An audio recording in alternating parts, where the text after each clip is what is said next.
The shadows of Blackwood Manor.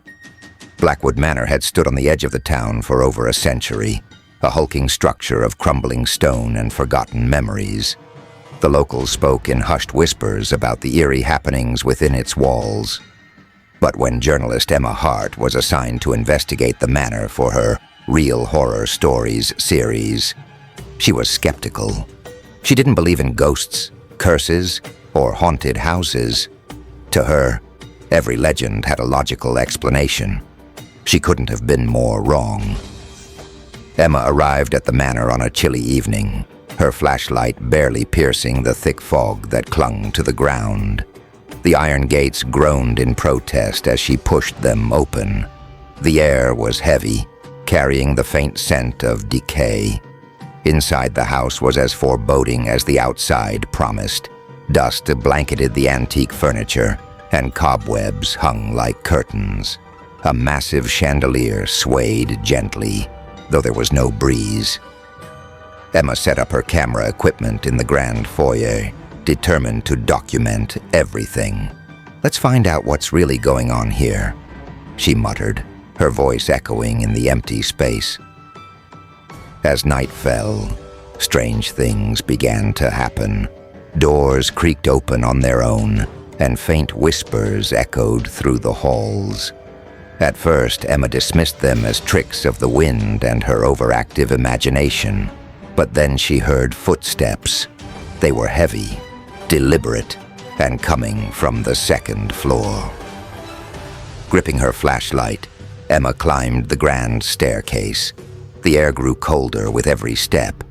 At the end of the hallway, a door stood ajar, revealing a faint light within. Pushing the door open, she found an old nursery.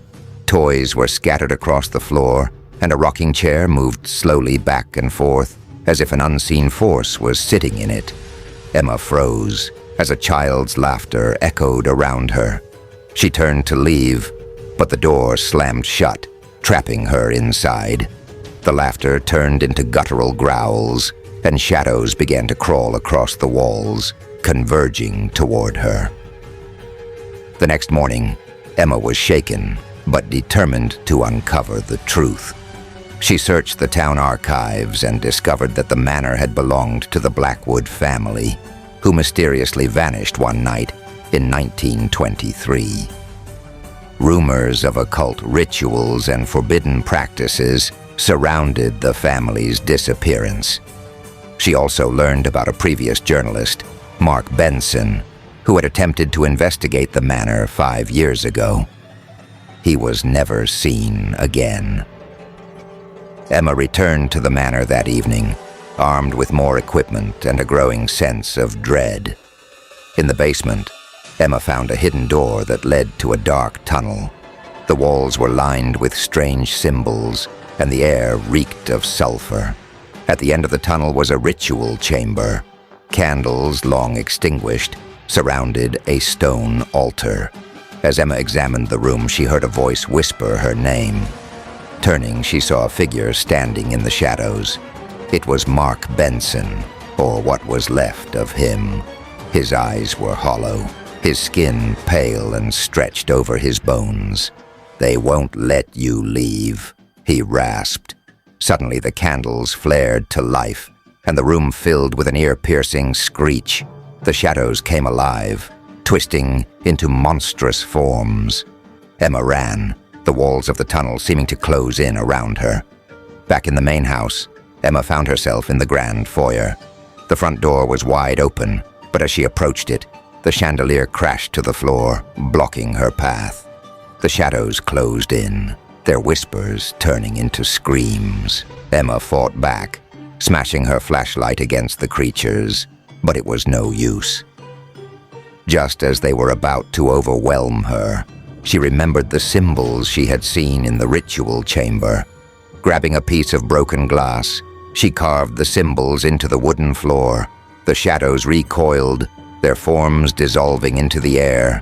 The house groaned as if in pain, and the front door burst open. Emma didn't hesitate. She ran into the night, never looking back. Weeks later, Emma published her story. It became one of the most talked about episodes of her series. But she never returned to Blackwood Manor. The house still stands, its windows dark and uninviting. Some say they've seen Emma's footage, showing shadows moving behind her in every frame. Others claim to hear whispers when they walk past the gates. Blackwood Manor keeps its secrets, waiting for the next soul brave, or foolish, enough to enter. Part 2. Despite Emma's escape from Blackwood Manor, the story didn't end there. The footage she captured during her investigation gained viral attention, drawing the interest of paranormal enthusiasts and skeptics alike. Among them was Dr. Lucas Hayes, a professor of occult studies, who believed Emma had only scratched the surface of the manor's dark history. Blackwood Manor is a gateway, he claimed in an email to Emma. What you experienced was only the beginning. Emma had vowed never to return, but when Lucas proposed a joint investigation, her curiosity outweighed her fear. She needed answers about the shadows, the whispers, and the ritual chamber. Emma and Lucas arrived at the manor on a cold, moonless night. This time, they were better prepared, bringing advanced paranormal equipment, protective charms, and a map of the house Emma had sketched from her first visit. The manor seemed more hostile than before. The iron gates were rusted shut, forcing them to climb over. The air was heavy with an unnatural stillness, as if the house itself was waiting for them. Inside, the grand foyer was eerily silent. The chandelier that had crashed during Emma's escape was now back in place, swaying gently. "It's like the house resets itself," Lucas muttered, scanning the room with a thermal camera. As they ventured deeper, the whispers began again, faint but persistent. Emma recognized some of the voices: children laughing, a woman sobbing, and the guttural growls from her first night. But there was a new voice now, deep, commanding, and laced with malice. "You shouldn't have returned," it boomed, shaking the walls. Lucas gripped his charm tightly. "Don't respond to it," he warned. "It feeds on fear." The pair moved cautiously toward the basement, where Emma had found the ritual chamber. The stairs creaked ominously under their weight, and the air grew colder with each step. The chamber was exactly as Emma had left it, though the symbols on the walls now glowed faintly. Lucas examined them closely, his expression darkening. "These aren't just protective symbols," he said. "They're part of a summoning ritual. Whoever lived here wasn't trying to keep something out. They were trying to bring something in." As Lucas spoke, the shadows in the room began to stir. Shapes formed on the walls, their movements jagged and unnatural. One of them reached out, and Emma felt an icy grip on her arm. "We need to leave," she said, panic rising in her voice. "Not yet," Lucas replied. He pulled a small vial of salt from his bag and began to draw a circle around them. "This should keep them at bay while we figure out what's anchoring them here." Emma noticed a small locked chest in the corner of the room. Its wood was blackened, and it emitted a faint pulsing light. "That's it," she said, pointing. Lucas hesitated. "It could be a trap." "We don't have a choice," Emma insisted. Using a crowbar, they pried the chest open. Inside was a journal, its pages filled with strange symbols and frantic handwriting. The final entry read, "The ritual is complete. The entity is bound to the house, but it demands a sacrifice. We must leave before it claims us all." The room shook violently as the shadows surged toward them, their screeches deafening. Lucas grabbed the journal and began chanting one of the incantations written inside. The shadows recoiled, their forms flickering, but the deep voice returned, louder and more menacing. "You cannot banish me," it growled. "I am eternal." The floor beneath them cracked, revealing a swirling void of darkness. From it emerged a massive, humanoid figure made entirely of shadows, its eyes glowing red. Emma and Lucas stood frozen as the entity loomed over them. "Run!" Lucas shouted, tossing the journal to Emma. "Get out of here." "What about you?" she cried. "I'll hold it off. Go." Emma hesitated, but the shadows were closing in. Clutching the journal, she ran up the stairs, the house shaking violently around her. The front door was locked, but as she reached it, the same deep voice echoed in her mind. "You'll never escape." Summoning all her strength, Emma smashed the lock with the crowbar and burst into the night. Behind her, the manor groaned as if in pain, its windows shattering and walls collapsing. She turned just in time to see the entire house implode, consumed by the swirling void. Emma waited outside the ruins for hours, but Lucas never emerged. She opened the journal, hoping for answers, but the pages were now blank. In the days that followed, she tried to move on, but the experience haunted her. Late at night, she would hear faint whispers and feel the same icy grip on her arm. And then one morning she received an email. It was from Lucas. "All is not lost. The entity wasn't destroyed, only displaced. It's coming for you." Part 3. Emma sat frozen as she read the email from Lucas. "All is not lost. The entity wasn't destroyed, only displaced. It's coming for you." Her heart raced. Lucas was supposed to be dead, or worse. Was this a trap? Or was he still alive somewhere, fighting the same darkness that now seemed to be stalking her? For days, Emma lived in fear. Every shadow seemed to move. Every creak in her apartment felt like a whisper of the entity closing in. She knew she couldn't outrun it forever. She had to face it again.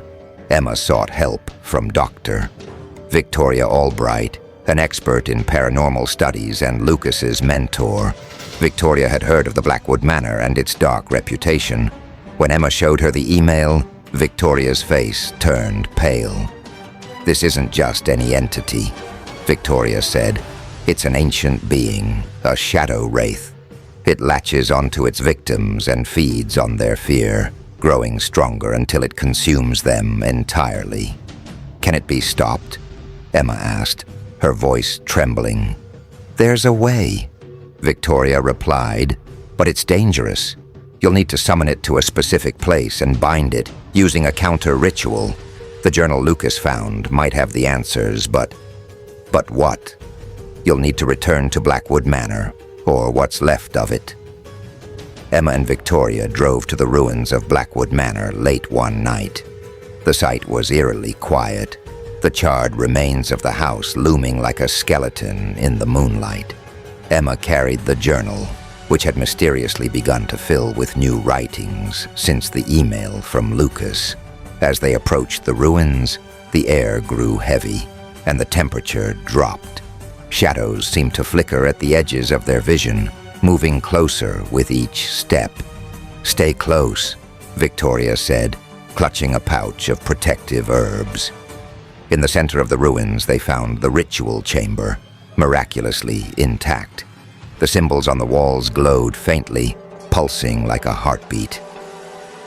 "This is where it must happen," Victoria said. Victoria began preparing the counter-ritual, drawing new symbols on the ground with salt and chanting an ancient incantation. Emma stood watch, her flashlight barely illuminating the oppressive darkness around them. Suddenly, the shadows began to stir, forming into the massive humanoid figure Emma had seen before. Its glowing red eyes pierced through the darkness as it spoke. "You cannot bind me again. I am beyond your control." Emma felt her knees weaken, but Victoria shouted, "Don't listen to it. It's trying to break your focus." The entity lunged toward them, but it couldn't cross the salt circle. Furious, it began to tear at the ruins, sending debris flying. "Hurry!" Emma shouted. as Victoria's chanting grew louder. The ritual was nearly complete when the entity changed its tactics. It spoke in Lucas's voice. "Emma, help me. I'm trapped in the void. You can save me." Emma froze. Could Lucas really be alive? She stepped toward the edge of the circle, but Victoria grabbed her arm. "It's lying. Don't break the circle." The entity snarled and lashed out, shattering part of the salt barrier. Shadows flooded in, wrapping around Emma like icy tendrils. She screamed as the darkness seeped into her skin, filling her mind with visions of torment and despair. Victoria acted quickly, throwing the protective herbs into the flames at the center of the circle. The shadows recoiled, and the entity let out an ear-piercing screech. "You will pay for this," it roared as its form began to dissolve. Victoria completed the ritual, chanting the final words, as the entity's essence was pulled into the journal. The glowing symbols faded, and the shadows vanished. Emma collapsed to the ground, trembling. "Is it over?" she whispered. Victoria picked up the journal, now radiating a faint warmth. "For now," she said, "but the journal is the anchor now. As long as it remains sealed, the entity is contained." Emma returned home, hoping to rebuild her life. She kept the journal locked in a safe, vowing never to open it. But the whispers didn't stop. One night, she found a new entry in the journal, written in Lucas's handwriting. "You think it's over, but it's not. The entity isn't bound to the journal. It's bound to you. I'm sorry, Emma." As she read the words, her reflection in the window behind her began to move on its own. Part 4. Emma's heart raced as she stared at her reflection in the window. It smiled back at her, an unnatural, menacing grin that didn't match her terror. The whispers grew louder, filling the room like a cacophony of taunts and warnings. She backed away, clutching the journal.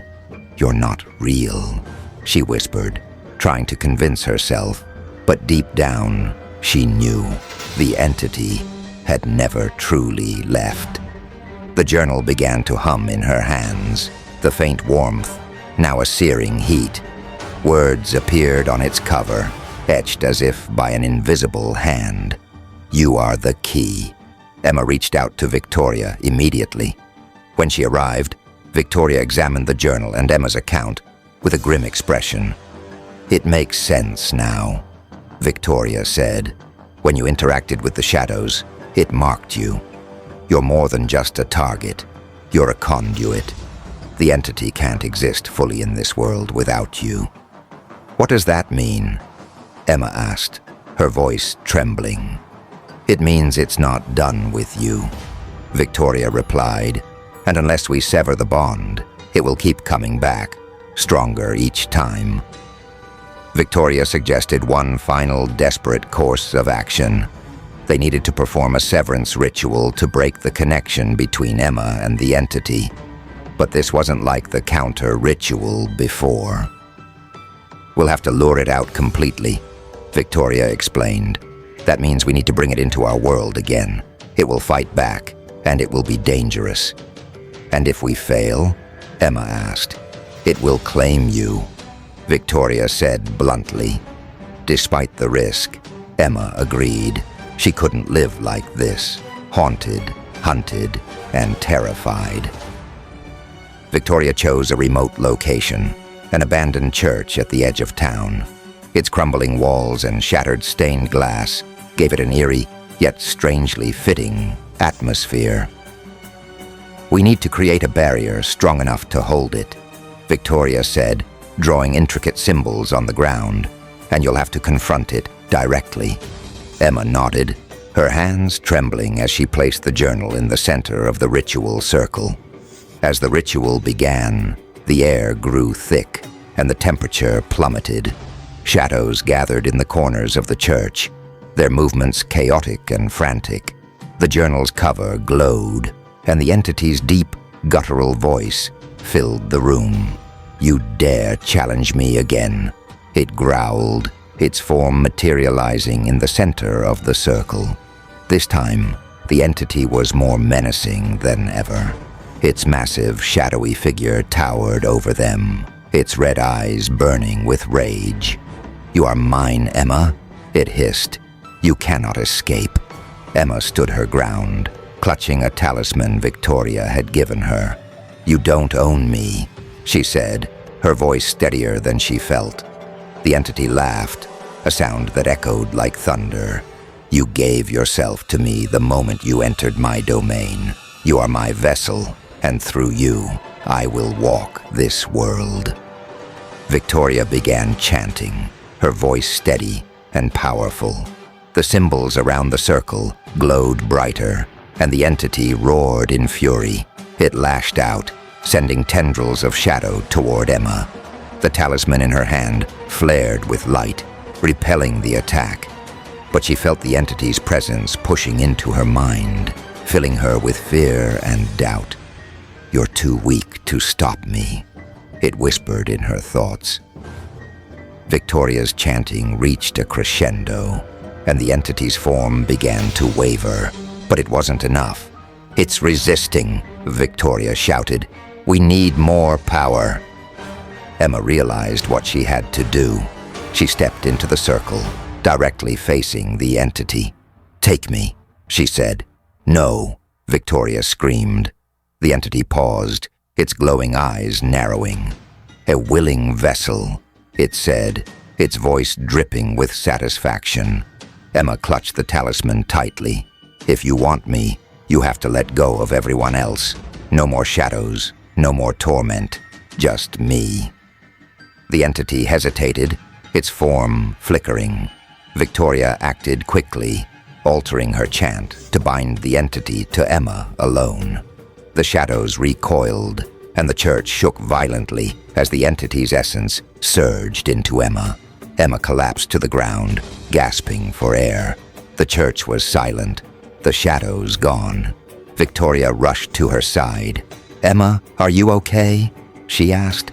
Emma opened her eyes, which now glowed faintly red.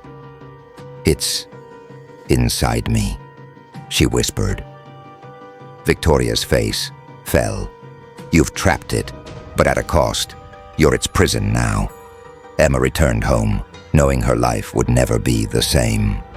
The whispers were gone, but she could feel the entity inside her, waiting, watching. She vowed to keep it contained, to never let it hurt anyone again. But in the back of her mind, she knew the battle wasn't over. Because sometimes, late at night, she could hear its voice. "This is only the beginning.